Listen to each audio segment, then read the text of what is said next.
Good afternoon, everyone.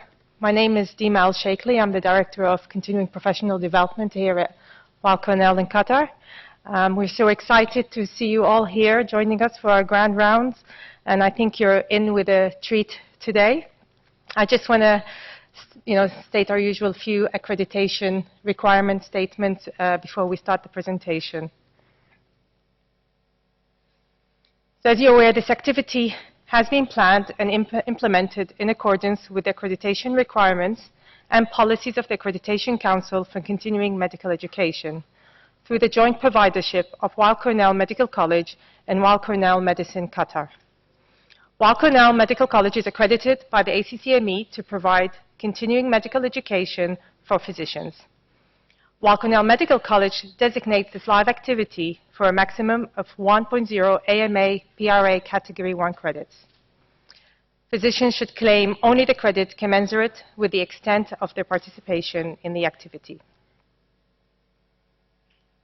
Certificates will be provided at the end of the series, so around September 2016. And please note that to be eligible for the certificate, you must sign in at the start of the session. So due to the accreditation standards of practice, individuals not signing in on the date of the activity will not be eligible for the credit for that session. It is also important to complete the series evaluation, which is sent out twice annually. It'll be sent electronically to your email address, and please note that the evaluation responses are kept confidential and in no way connected to you as an individual. I'd like to let you know of our upcoming activities. In March, we've got Dr. Ralph Holzer, who will be talking about quality in the pediatric cath lab. And in April, we've got Dr. Eisenberg, who will be talking about water pipe, shisha, tobacco smoking. What is the evidence that it supports nicotine tobacco dependence? I would like to call upon Dr. Sheila Qureshi to introduce our speaker. Thank you very much.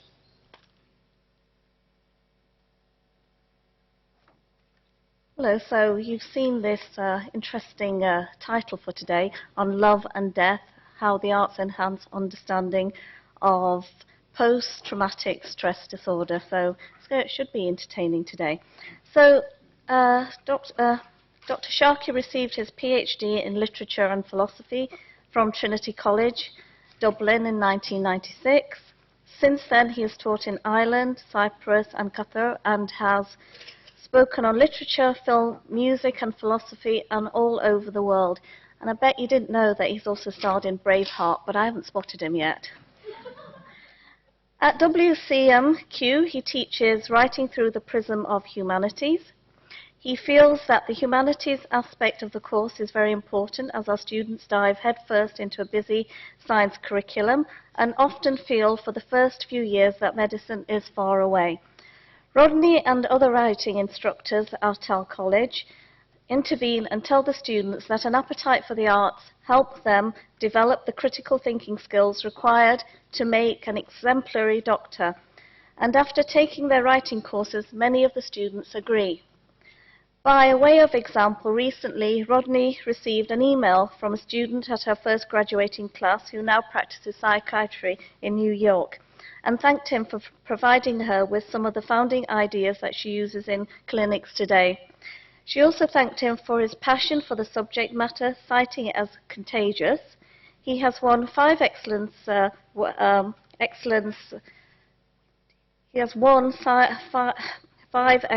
teaching awards since coming to WCMQ in 2006, this year celebrating a decade of teaching in Qatar.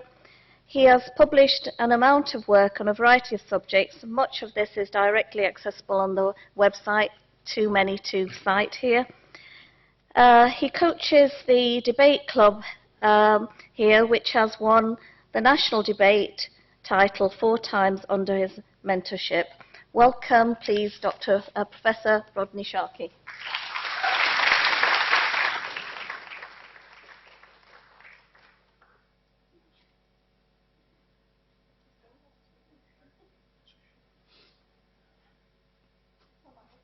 I've worked with Sheila for most of those 10 years, So for the day that's in it. And as you may have noticed, there's an Irish TV show called The Late Late Show, and one of the tricks of The Late Late Show is there's one for everybody in the audience.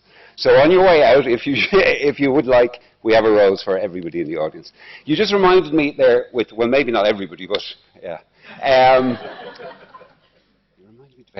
Okay. So I coach debate, and debate happens in the course of an academic year from November through to March, and it finishes in March with the national finals. From October to March, there's a tournament called the Qatar University Debate League. And that means that students who are interested in debate will go at least once a month to one of the representative universities around Doha, be it CMU, Qatar University, CNAQ, and they'll debate for a Saturday afternoon, or actually from early in the morning until late in the afternoon. And then the team, the university who gathers the most points in the course of the Qatar University Debate League wins the league. So, Aman, will you stand up, please? Because Aman is the president of the just retired president of the debate club, and I'm proud to announce that Cornell have won this year's Qatar University Debate League. Okay, all right. So, let's begin. On love and death. Now, I'm obliged to put up this particular slide that I have no financial conflict of interest. And I have no financial conflict of interest in relation to selling you drugs or have some vested financial interest in commerce. But I do have a conflict of interest. And Stephen now seems to get, oh. Well, the conflict of interest is in relation to the way that medicine is practiced, in relation to the way that medicine is taught. See, the thing is, I'm a bit of a lefty. I'm left-handed, but I also have socialist leanings. It's actually interesting in relation to left-handedness that 4 of the last 5 American presidents were left-handed, with the exception of George W. Bush. But Al Gore, who he beat in the Florida heat, is also left-handed. So it was plausible that the last 5 American presidents would have been left-handed, which is extraordinary. Karl Marx said, he had a concept, the idea of the concept of false consciousness. He said in capital, "Sei wissen das nicht, aber sei tun es," meaning they do not know it, but they are doing it. This idea that people behave in a way without realizing why they're behaving in that way. Okay? Now, Slavoj Žižek, a contemporary Slovenian philosopher, has come up with a new form of ideology. He proposes a sort of ideology where you say to yourself, I know, but I don't want to know that I know, so I don't know. And that's kind of the equivalent of, say, having socialist leanings and yet flying business class air travel. So I have a little bell there, and every time I say something that's kind of contradictory or paradoxical, I'm going to ring the bell. And then occasionally when I can't say anything at all, I'm going to ring the bell as well. Okay. So Marx also said that the bourgeoisie cannot exist without constantly revolutioning the instruments of production, and with them the whole relations of society. Let me give you an example of what we're talking about here. So this is Saint Valentine, or Valentine. What we know historically about Valentine is this much we can assert, that he was arrested for preaching in 269 and was sent to the prefect of Rome, to the Emperor Claudius, who asked him to renounce his Christianity, and he refused, and he was therein beaten with clubs and beheaded. This is on February the 14th, 269. Now, stories of marriage also for lovers in secret in order to excuse the husband from having to go to the military. There's also a certain myth about curing blind daughters, so on and so forth. But what is very much the case is that none of this is present in our contemporary understanding of Valentine's Day, this kind of bloody history, if you want. Another example of accelerated production and how it can remove historical understanding is this particular chap there. So this is an ad, as you can see, for Levi's jeans. If I go a little bit closer, you can see there, you see that tattoo, which he has doubled up on his chest? There's a sort of famous photograph. This is the murder of Viet Cong officer Nguyen Van Lem in Saigon by South Vietnamese General Nguyen Ong Loc on the 1st of February 1968. The photograph was taken by AP photographer Eddie Adams. Now, how does this type of thing happen? Well, first of all, there has to be a necessary removal of death from the social scene, a grieving process, and then a moving on, which of course is perfectly healthy and which we all do and which is necessary. But there still remains wounds in history, I propose to you. And there is also corresponding accelerated production of new technology that aids and abets a move away from contiguity or knowledge of the past, a move away from something that's very important, narrative history. here's a couple of very contemporary examples. So this is Madonna's Instagram account. And recently she's on tour at the moment, so she sent out this Instagram mail about Margaret Thatcher. So it's like, thank you, Margaret Thatcher, for being Margaret Thatcher, which is, any Irish people in the audience? So surely one would, Steve is partly Irish, one would argue that Margaret Thatcher was like the most divisive Conservative leader in the history of English politics. She broke the miners' strike and all sorts of other unspeakable things. So the idea that, Margaret Thatcher is to be celebrated, this is my football club, Manchester United. So on February the 6th, it's the anniversary of the crash that killed the Busby Babes. So a mythological team returning from a semi-final win in Madrid who were killed in a plane crash in Munich. What I find interesting about it is this is unveiled, and you see down in the bottom right-hand corner the AIG logo. Yeah. And then here's one of the contemporary players. This is Phil Jones' Twitter account. So this is all happening last week. She's got a photograph there of the Busby Babes and the time the plane crash happened. And you see the way the image is festooned with all of these signs of his Twitter account, his Facebook account, all of these hashtags. This wouldn't happen, I propose to you, if we had a little bit more reflective thinking and respect for death and an understanding of death. Now, I could provide countless other examples.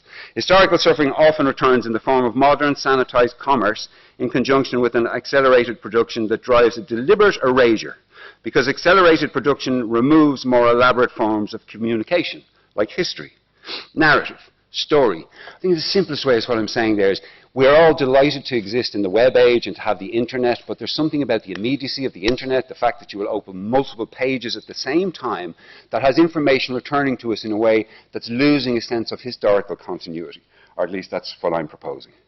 And from a lefty point of view, this accelerated production also serves an illusory normality, the idea that everything is okay when in reality everything is falling to pieces.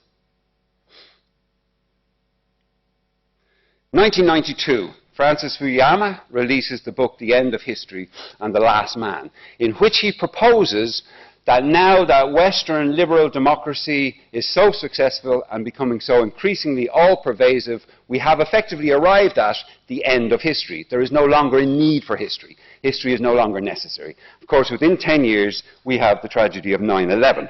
So I propose to you that to predict the end of history or to imagine that there's no longer any need for it is to tempt a particular type of fate.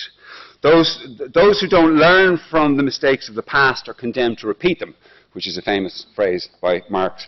I would say those who imagine none of it ever happened are asking for very, very serious trouble. Now, good news. I propose there are two solutions to this conflict for those of us involved in the business of medicine. As we can't correct the whole world, we can consider ways of correcting some of our own practices. So I propose we reinstate the primacy of narrative knowledge in medicine, increasing the viability of the field of narrative medicine, the idea that you get to an understanding, a holistic understanding of the patient in terms of the patient's life interaction with the lives of the practitioners. Right? Kevin Smith said to me one day when we were talking about the need for, is Kevin here? The need for students to speed read. And he's saying, what you do is you just do stories, stories, stories. And I was saying, yes, and for a very good reason. Because story is central to who we are, and it's under threat. It's under amelioration at the moment. Now, I propose that we can privilege story by resurrecting institutional interest in psychoanalysis, which presupposes a narrative understanding of the patient, aligning with developments in neuroscience, but importantly, as an a priori, recognizing the recurrence of trauma as a socio-political environmental event, more important to study its genesis than attempt to study its internal neurological prevention, through identifying and removing genetic predispositions. What I mean by that is we need to look at, I'm going to talk about post-traumatic stress disorder, and I think the key word is trauma. So rather than looking to find predispositions so it can be prevented, we should be directing research towards addressing the effects of trauma and ways of healing trauma as a collective event. The second issue I'm going to talk about, which will seem unrelated at this point, has to do with why and how current medical practice addresses itself to the notions of normality. And I propose other avenues of positive intervention is to stop clinging to the normal and begin to embrace the abnormal, the disabled and the diseased. But more of that shortly. Right, so two roadmap directions to guide us. I have ADDD, I think, which I'm going to categorize as what's ADHD? So I think I have attention deficit distraction disorder. Because whenever I'm attending talks like this, I get sort of sidetracked by what the speaker is saying. So if I was in the audience now, I'd be back at the beginning and I'd be questioning the whole thing about, so why were we looking at the photograph of Old Trafford? And I'd be thinking about sport in general. And then the speaker would suddenly go, as you can see, right, or this. And I'm kind of like, oh, well, you obviously need to be the king of Mensa to understand what that means. Right? So I won't be using any complex map networks or algorithms. And this will assure those of you who might self-identify as having hard or soft skills. The soft skills people go, thank God, I might be able to understand something. And the hard skills people will think, no complex Venn diagrams, born of hours of endless research, so it's all going to be irrelevant. Which is fine. Might even be what I want. Because hard skill guys, I'm the soft skills guy, so you don't have to take me seriously. Particularly when I say stuff that challenges the very premise on which your world vision is built. So just remember, what does he know? Poetry guy. Speaking of which, so I was teaching this poem, Samuel Beckett poem, favourite writer of mine, to students here in Cornell a number of years ago. And I gave it to them blind. So no background information, I literally walk in, give out the handout, and we talk about the poem. And I'm thinking to myself, it's a wonderful poem that he wrote towards the end of his life. He's still got this questioning, this seeking, looking to understand, looking for the right word. So I left him with students, consider the poem, they're looking at the poem. And then I asked, so what do you think?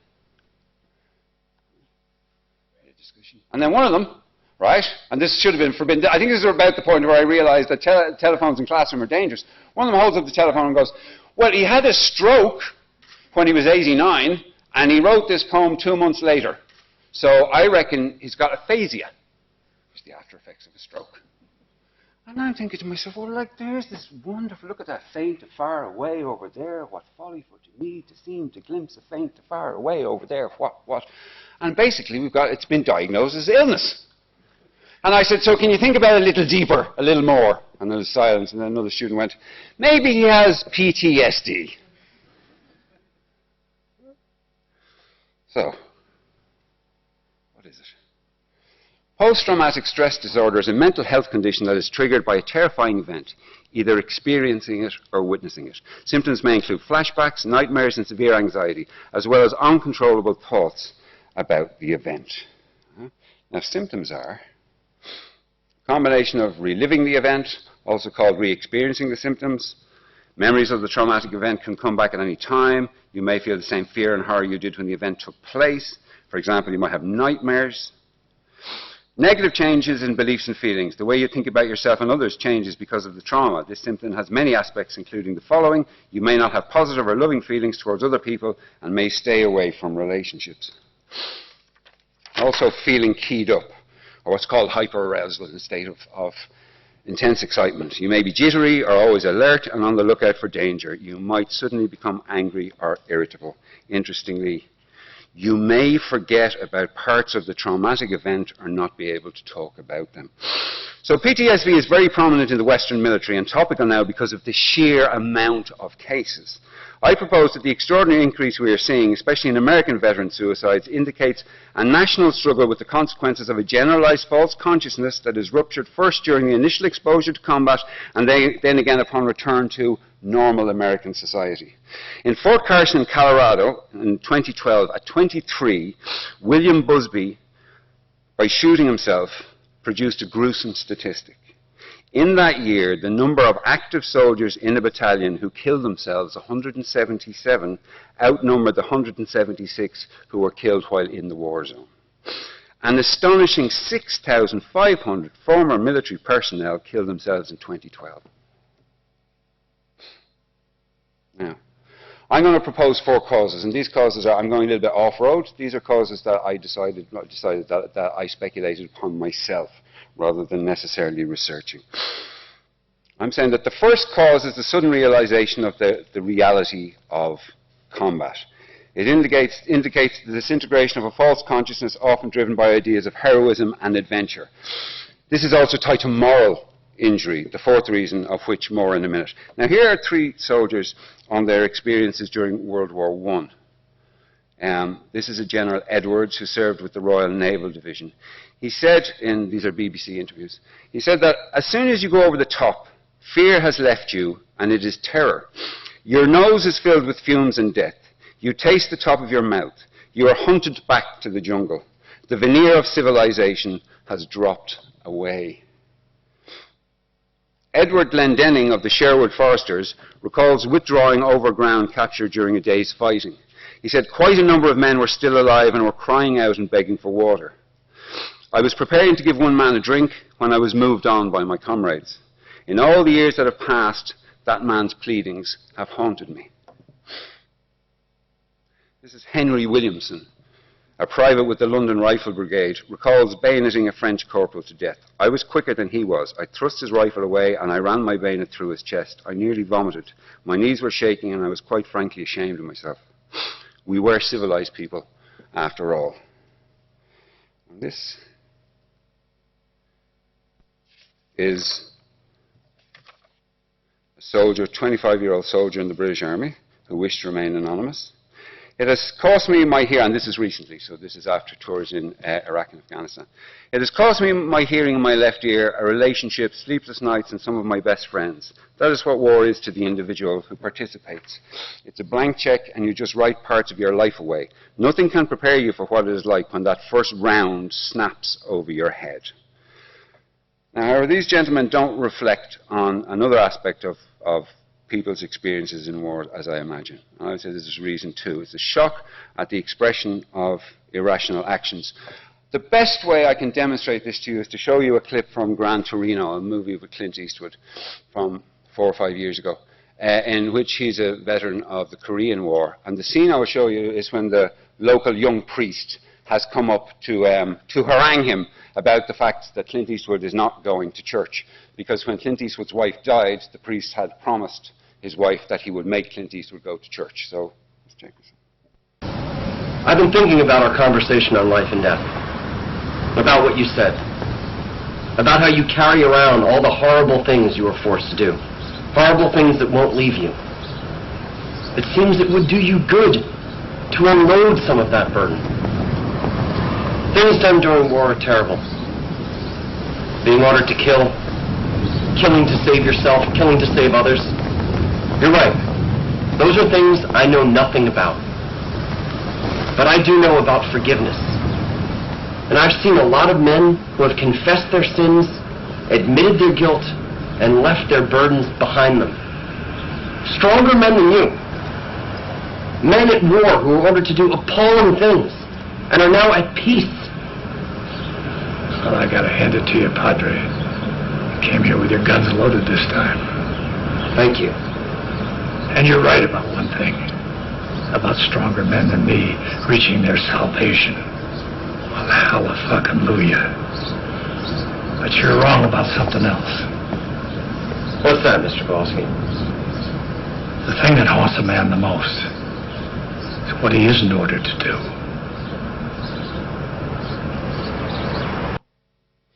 So I'm proposing that one of the causes of post-traumatic stress disorder is that when soldiers go to war, they behave in ways that they didn't expect or didn't anticipate, didn't imagine was possible, and that came from somewhere else, somewhere very dark. The question would be, if they're not in rational control of their actions, how could that happen? And I hope to use Freud to explain that. Additionally, for post-traumatic stress disorder victims, the war is a horrible secret to be kept in the closet, which begins to segue into the third reason, the suffocating nature of a return to normality. There's an insistence on normality in the returning environment produces post-traumatic stress disorder because the victim can't get any traction in a society. Libby Busby recalls son William endlessly washing his hands and saying the blood won't come off before he shot himself in his car in Fort Carson in Colorado. Presumably some part of himself took over and did what he called terrible things, but back in suburbia that part of himself was really locked away, far away, and never discussed. In fact, he began literally to sleep in the wardrobe at home. And sleeping in the wardrobe with his military sleeping bag was a way of recreating the conditions of war.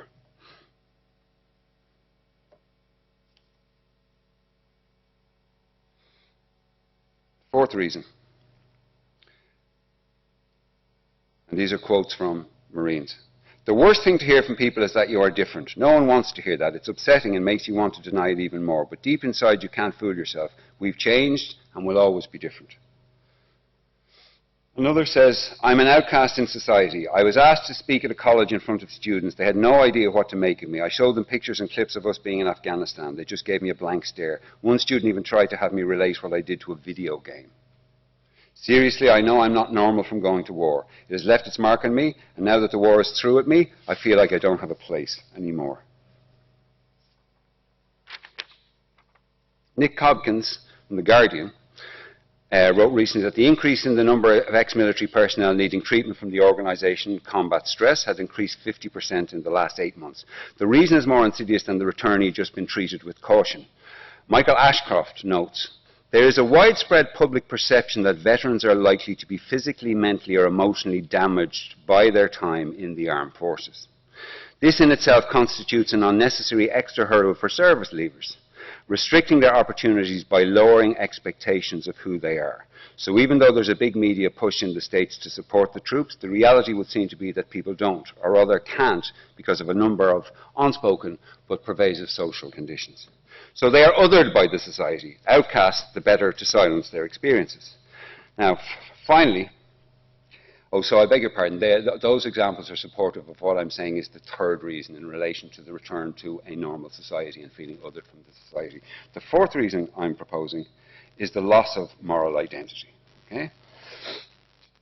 When the reality of war kicks in, many lose what we could call moral compass. William Nash, a psychiatrist who directs the Marine Corps Combat Stress Control Program, notes, moral injury to your deeply held beliefs about right and wrong, and being discharged into suburbia from the institution of war.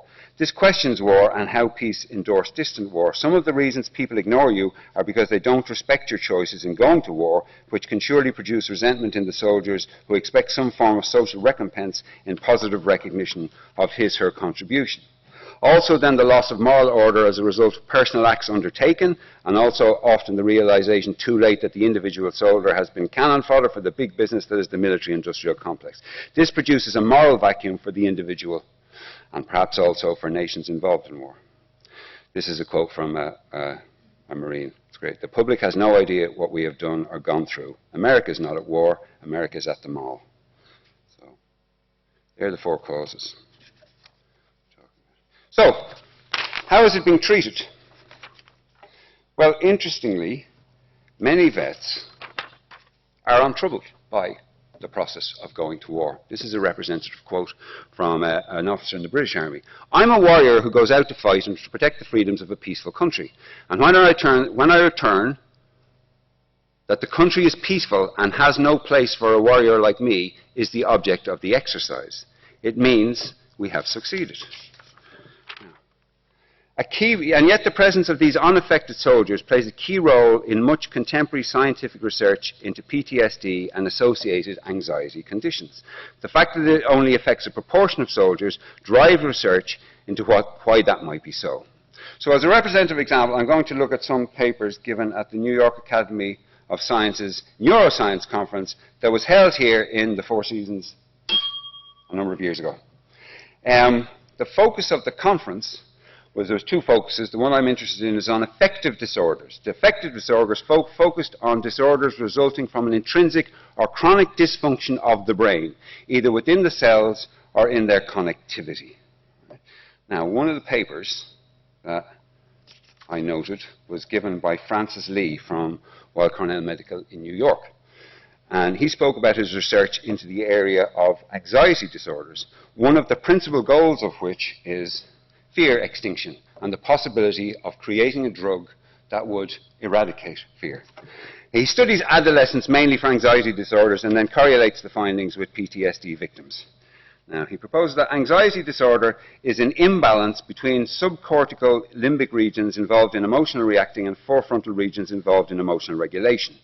Effects of early life stress is early and persistent alteration in the amygdala circuitry and functions so it has a pronounced environmental effect. He noted that 40 to 50% of adolescents affected by anxiety don't improve with current therapies. Now, the hypothesis is that depression is a problem of neuroplasticity, and that in the BDNF gene, there's a Val66 met allele that's a single nucleotide polymorphism that begins the process of pruning synaptic connections. So it kind of goes to work as a rogue element that eats away at parts of the amygdala. He referred to a researcher called Zhang, and when I checked out Zhang, he argued that his lab work discovered that 9% of participants in a study who met criteria for probable PTSD had a frequency of met-met that was nearly 3 times higher than in the controls. He notes met carriers have a smaller hippocampus volume relative to controls and perform more poorly than controls on memory tasks. This all begs the question, why? Less than 10% of people might have a disposition to PTSD as a result of carrying an allele. These people might also be forgetful. Met-met might indicate what could be the presence of a predisposition that may, in any case, need first to be triggered by a traumatic moment in order to initiate this synaptic pruning. Or is the research suggesting anxiety development is simply a natural occurring genetic process as a result of specific genetic makeup? And here the language is very vague. This is from the beginning of the article. A common single nucleotide polymorphism in the BDNF gene influences hippocampal volume, memory, and appears related to susceptibility to a variety of neuropsychiatric disorders. I mean, as a writing instructor, I'm here teaching students to try and be as precise as possible. So some of my students would immediately see in the margins of a line like, and appears related to susceptibility, a kind of an avoidance of the statement itself. So as far as I understand that these questions I've just asked remain unanswered. Richard Friedman, who's in Cornell in New York and writes regularly for the New York Times, said in July, a complete understanding of neurobiology is unlikely to elucidate the complex interactions between genes and the environment that lie at the heart of many mental disorders. Anyone who thinks otherwise should remember the decade of the brain, which ended 15 years ago, without yielding a significant clue about the underlying causes of psychiatric illness. So I propose instead, looking for genetic predispositions to PTSD, like Zhang, we should consider the work of Martin Teicher at Harvard, which foregrounds experiential abuse as a reason for brain change in the first instance. So, and this is, sorry, I cut the title off, and that's entirely my own fault. This was published in the journal Proceedings of the National Academy of Sciences in 2012, in which he scanned the brains of almost 200 people who had been questioned about any instances of stress or abuse during childhood. He found that the volume of 3 important areas of the hippocampus were reduced by up to 6.5% in people exposed to several instances of maltreatment, such as physical or verbal abuse from parents in their early years. This privileging of environment over biology and or neurochemistry, this privileging of nurture over nature, equally as inconclusive as the alternate path that favours biological reasons, nonetheless foregrounds the need to focus on individual experience as the key reason for mental disturbance. It is for this reason I propose to return to Freud and the Freudian principle of psychoanalysis in order to refocus mental health issues on the individual human mind and its responses to its own individual environmental experiences. The importance of Freud in European culture proves that European medical thought involves the philosophical status of man. Sorry, it doesn't prove, implies. He read widely in literature and philosophy and developed the idea of transference from the empathetic nature of catharsis in ancient Greek tragedy. His approach to the human mind is diffused in literary interpretations, in hermeneutics and readings of societies and cultures. Such interpretive approaches, the literary, philosophical and psychoanalytic, are multi-layered, rich and rewarding. Now, Freudian analysis is known as the talking cure, quite simply because individuals who undertake it, if they are successful, talk their way back to mental well-being. A key element of the process is that the patient feels comfortable in talking to the analyst about anything. Only then, when trust is established, can the conversations begin to move towards the emergence of genuine but buried feelings. The foundational logic of psychoanalysis is that being able to talk about anything, even the most prohibited of subjects, creates the conditions for a release of psychic pressure.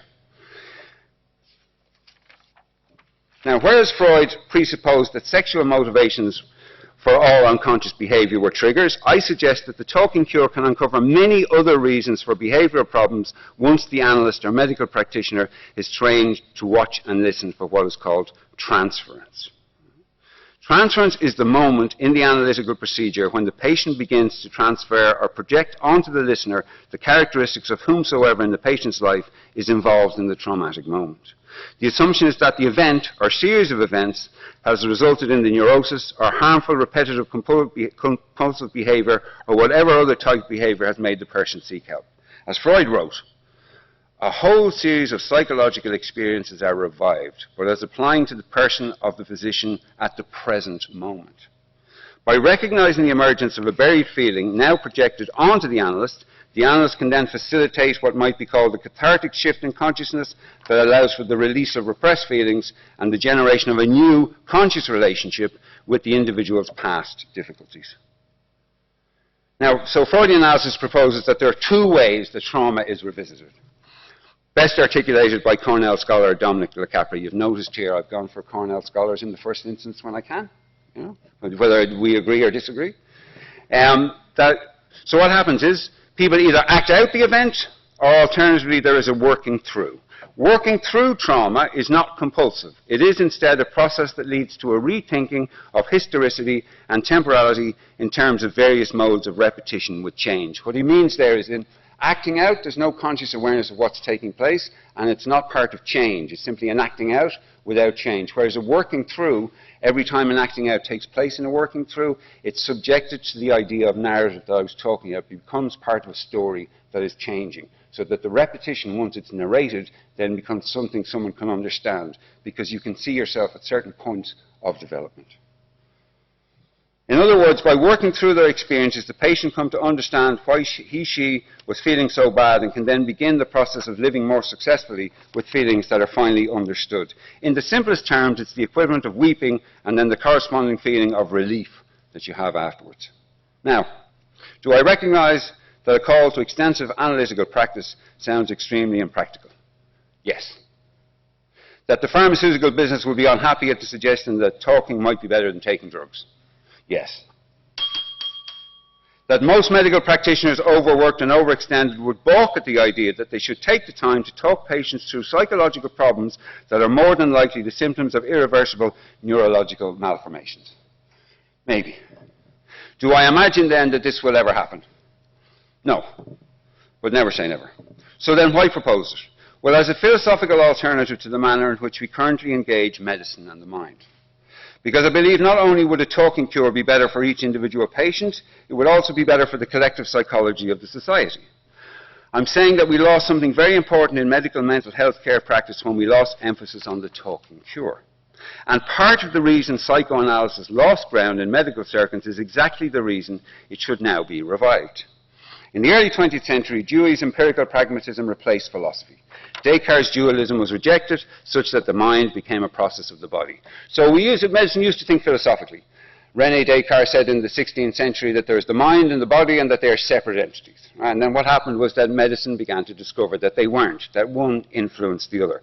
But what happens then with Dewey and the whole empirical business is because we can't prove the existence of the mind in a way that we can see the reality of the body, we must then simply focus on the body. Once research became referred to post-laboratory. So we have research which was pre-lab research and post-lab research. Once we have post-lab research, narrative is replaced by number crunching. This changed the very identity of disease. The lab always looks for a biological condition, a material, empirically observable agent, and where possible, to treat it.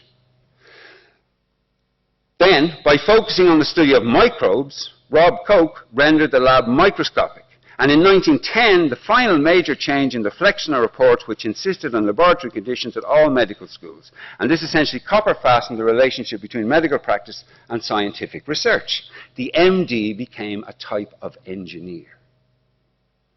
So this is why it is important to acknowledge that the reason Freud turned away from the study of the brain as an organ was simply because the brain science of the late 19th century could not answer the questions he was asking. Questions about memory, questions about consciousness, questions about perception. The kinds of questions neuroscience is asking now. By 1900, Freud gave up trying to identify areas of brain function and instead pursued his instincts about the idea of an unconscious where memories might be cryogenically frozen through a process called repression. And in the proper scientific spirit, he did this through what was observable, his patients. So he went down the available empirical route largely because sketches of the brain do not do what fMRI imaging can do today. And this is very important to point out because it dispels the idea that Freud dismissed science in pursuit of some outlandish abstract theory.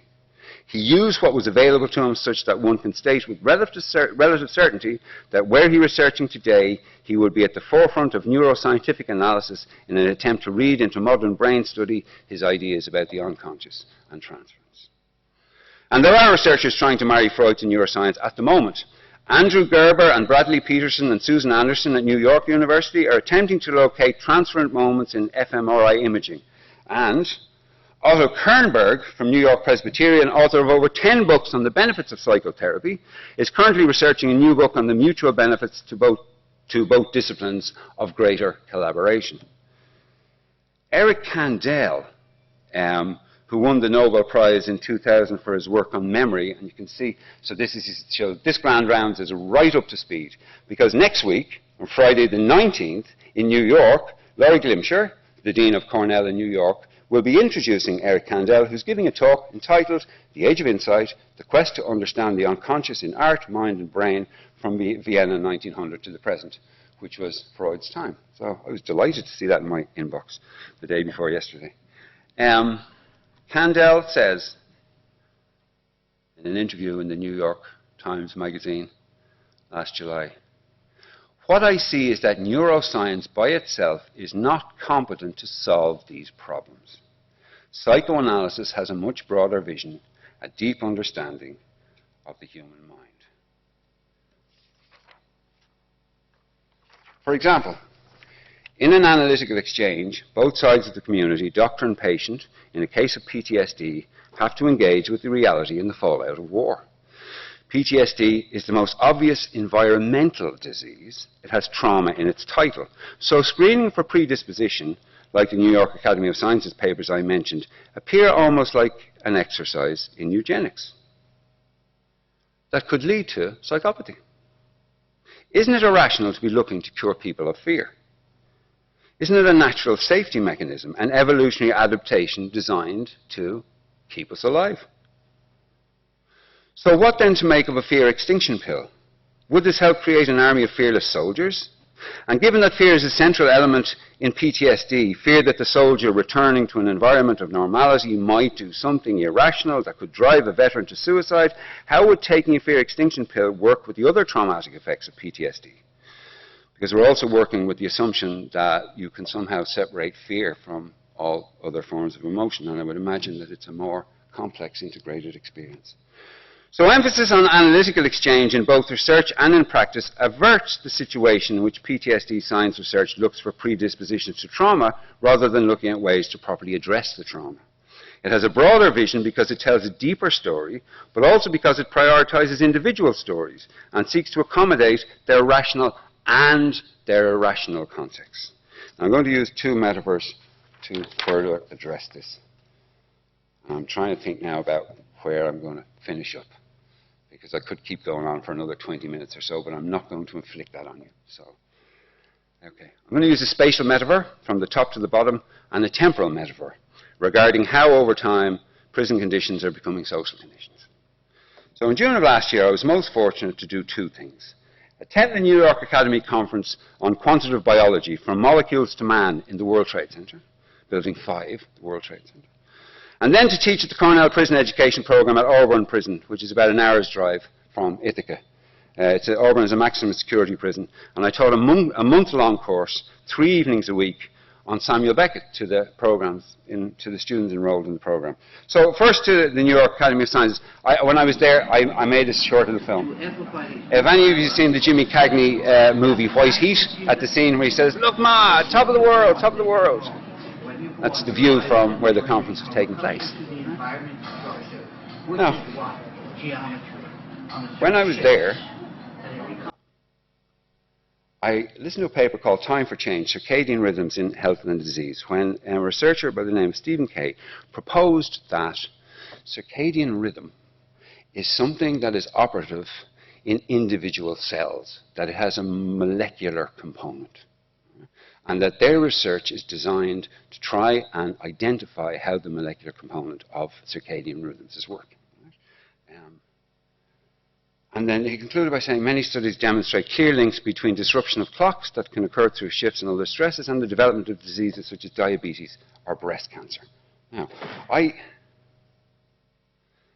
thought this is extraordinary because I always thought of circadian rhythms as something that there's a rhythm to natural life. But I always thought that we were kind of inserted into that rhythm.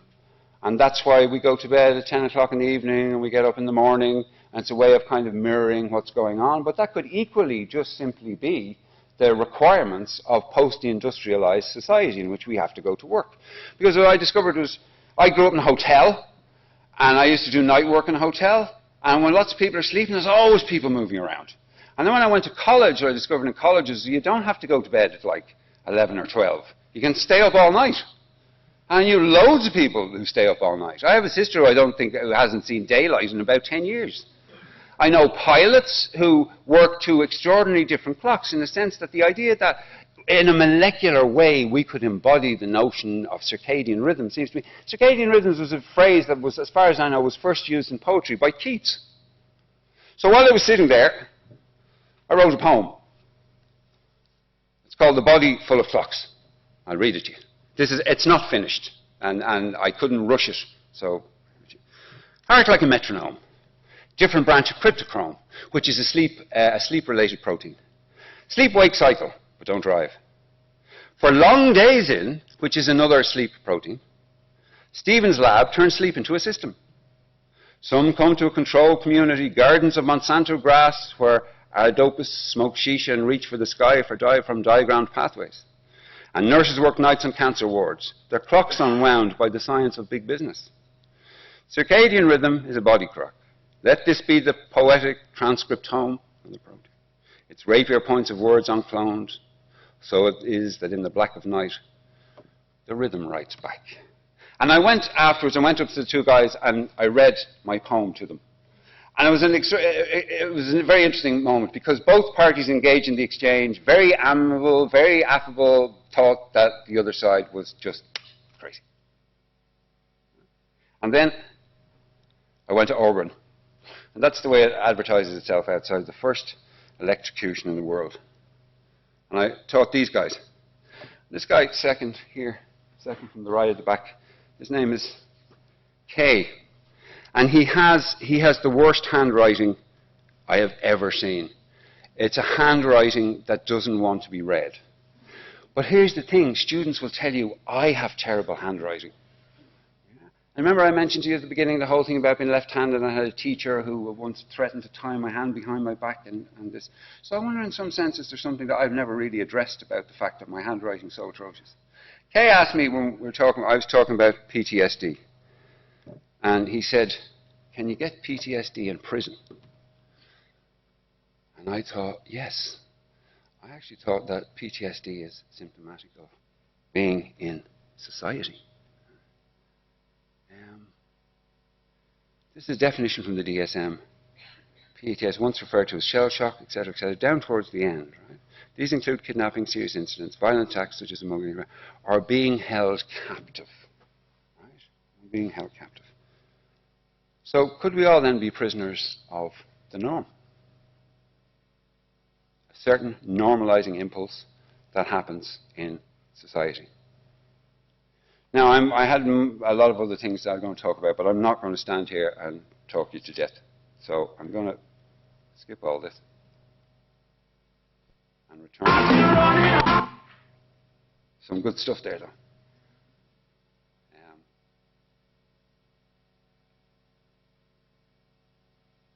I think we need to recognize something I would call STSD, social traumatic stress disorder. I think it's widespread. I think we need Freud to do it. So when I was doing a poem with the students, and they had switched off and closed the book because he'd had a stroke and he had aphasia, so it was a condition, and he might have had PTSD. And I was sort of incensed. In some sense, I was like, no, but you're missing the point of poetry. You're missing the point that it's about reaching towards understanding, being creative, not being sick. And then I thought to myself, well, wait a second. Because Beckett's work has always been like that. It's not something that happened in later life after he had the stroke. If you go back to his most famous work, Waiting for Godot, 2 guys at the side of the road waiting for someone called Godot to arrive. He doesn't come, so they'll say they'll come back the next day. They'll wait again, and you have this sense that they're going on waiting for this explanation forever. So I thought it's always been the case with Beckett that there's an attempt to understand, and that understanding is elusive. So I said to the students, you know what? You might be right. In actual fact, there might be something, because you see studies like this. I was engaged in the business of fighting off this sort of engrossing pathologization of mental health, creativity. This bit I say, well, maybe Beckett, in actual fact, is an author of a certain kind of dis-ease. The dis-ease of being human, of being alive, of knowing you will die, of all of those things that are not spoken about openly in society, that contribute to conditions like PTSD and other forms of mental stress. So I thought, yeah, maybe in actual fact, what we need to do is have a Wycon Medical College Abnormal Day. Come, celebrate, change perceptions in which we can all celebrate being a bit diseased, a bit crazy, precisely because we're all human. I wanted to speak about the DSM-5. I went through it and I self-diagnosed myself with at least a dozen conditions. You know, only 4 or 5 which I could mention here, with 3 or 4 I'd have to discuss with an analyst. But like, nonetheless, I have post-bulbar disorder because sometimes I laugh at inappropriate moments, or I find myself crying inexplicably. I took my niece to Peter and the Wolf in Qatar there about a week ago. It was like the Qatar Philharmonic were performing it, and they started playing.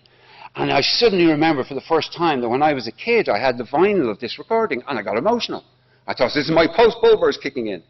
A man from the debate club can tell you there that I definitely have explosive disorder, which is when I'm calm and then suddenly I lose my temper and so on and so forth. I also have a thing when I was researching in relation to circadian rhythms. I have a thing called, I have it written down here. Let's see. No, but I think it's good to share. Where is it?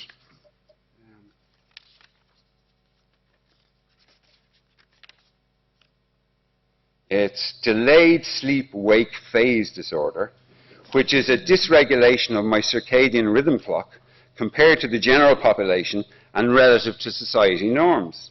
People with it, and I quote, generally fall asleep some hours after midnight and have difficulty waking in the morning. Well, yeah, so I had to truncate that stuff at the end because I don't want to talk too much. But what I was getting to is that the idea of the normality of society is something that we should really be questioning, because that would be properly medical. And that woman is nodding, so I'll say no more. Thank you very much.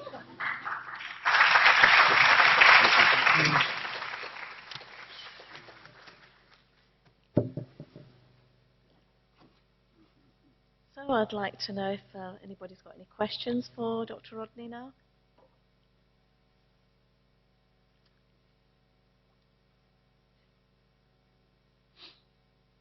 No questions. Well, I've got one. Okay. So how should we treat these disorders then? Huh? These. I mean, quite clearly, there are mental health issues that are, I don't mean to belittle or trivializing the business, right? But I think it's also the case that regardless of what sort of mental health diagnosis we're working with, there is something about the concept of narrative medicine that has been dispensed with. And even though neuroscience is the way forward, and I'm not disputing that for a moment, the idea of a synergy between the two that can bring both together so that the business of this engagement with the reality of talking will retain concepts, as I was saying at the beginning, the idea of history, all these things that are under siege. So that's it. But I also recognize it's a really unrealistic proposition because it requires a sort of resources and time investment and almost like a restructuring of the way the mental health system is. And I wanted to get at something in relation to PTSD because it's one thing to talk about, you know, people have positions in relation to war, and they have positions in relation to the business of countries going to war, and very strong positions. So what I wanted to do is think about it just in terms of what happens to the individuals who fight that war, the conditions, not just there, but when they return to where they came from. Because that seems to me the increase that we have in recent suicides is an epidemic, but it's very, very significant and needs to be addressed.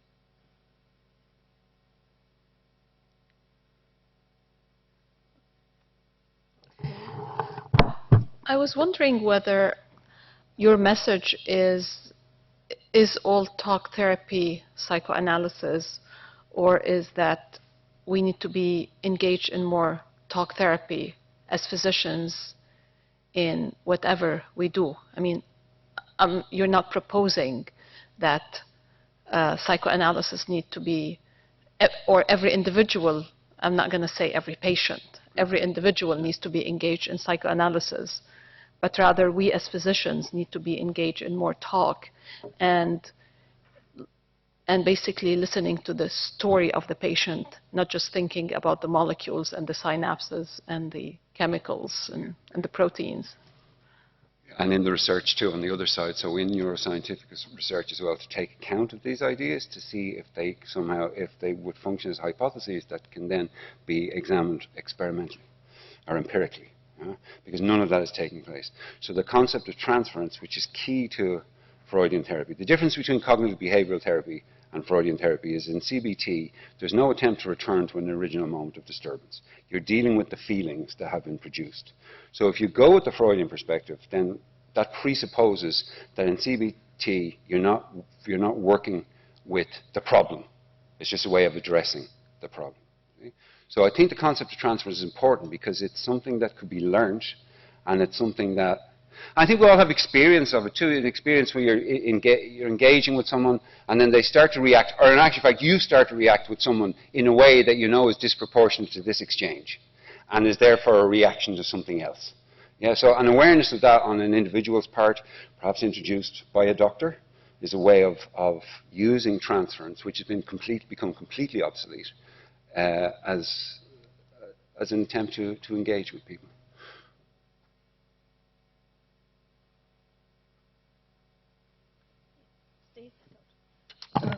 I have a pedagogical question. So as a physician and a teacher here at Cornell, we talk quite a bit in the MPS 1 course about the importance of the story. And we talk about patient stories, you know, the woman that comes in with a headache, that as you learn that story and you get her to tell the story, it becomes about loss or a mother who's died. And it's incredibly therapeutic in and of itself.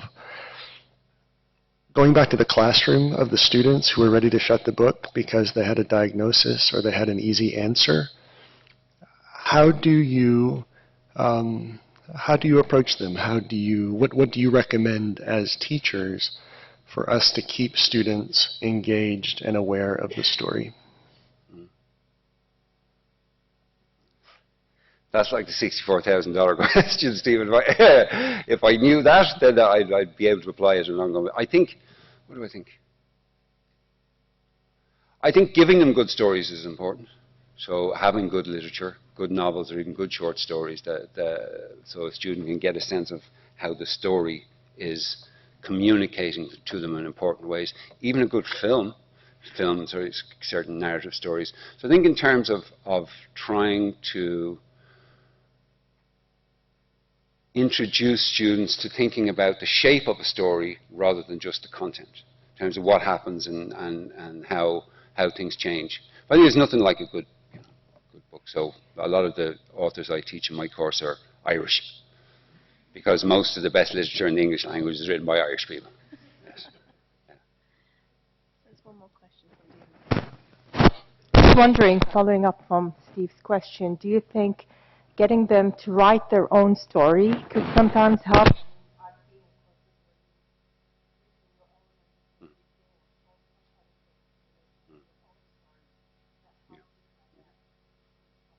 Yes. Yeah, very much so. Students in my class would keep a journal in which they'd be asked to reflect on what's taking place in the course. And then at some point they have a journal entry in relation to imagining a story in which they might be a central character. And then a further entry might be to take the story they've written and imagine the responses of people on the margins of that story, how they might react to them. And then it's important when it comes to the personal statement.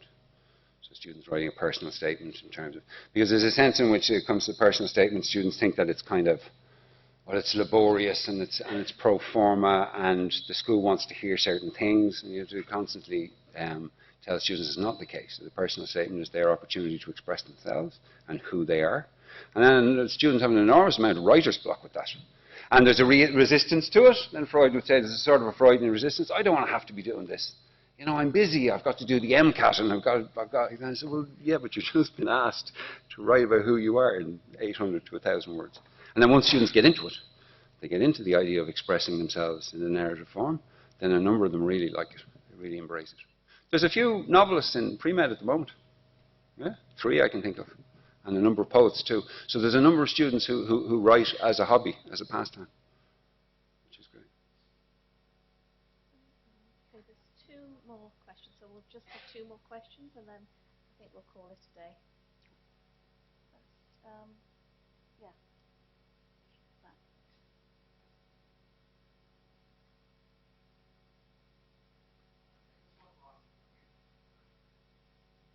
Yeah, I just want to ask, you have talked about the biological susceptibility for this kind of disease and disorder. What about the culture type of susceptibility, and whether that would come into play when you need to address that kind of disorder? Yeah. Yeah, no, I very, very much so, I think. Yes. And I'm placing more of an emphasis on the cultural context rather than on the biological data. Because I'm proposing there's a drive towards the biological data outside of the context of culture. I think culture is very important. So, for example, I'm Irish, and I grew up at a time in Ireland when there was a rampant clerical abuse scandal going on, which everybody knows about now. So I know, for example, that the story the official culture was telling itself was not the way things were.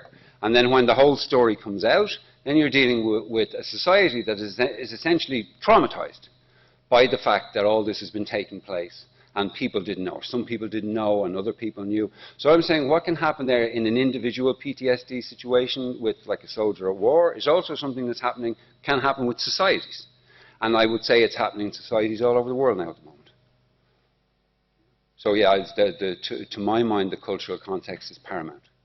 And that the lab and other forms of analysis have to work together to accommodate that wider sphere.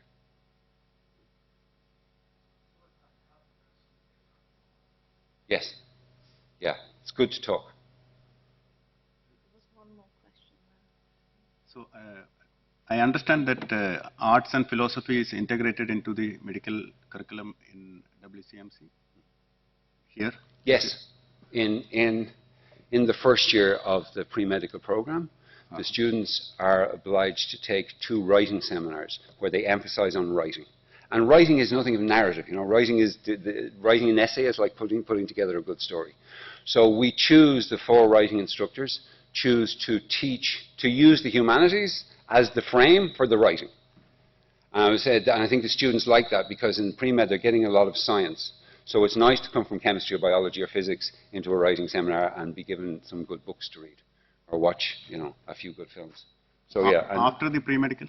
After the pre-medical, when the actual medical curriculum starts? There are no specifically humanities relations courses, but for example, Stephen, who asked a question there earlier, teaches Medicine Patient Society, and Medicine Patient Society takes the humanities into account. Wouldn't that be correct? Yeah? So, yes, there's some. But of course, I would say there should be more. You know? I should say that there should be plenty more. Yes. Do I hear? They're here? Yeah? Okay. Okay, thank you very much, Professor Rodney Sharkey. You, we can continue these discussions outside. There are some refreshments, and I know that you brought the roses in, but I'd like to return the and give you a rose thank you very too. much, Laura. And please don't forget to take your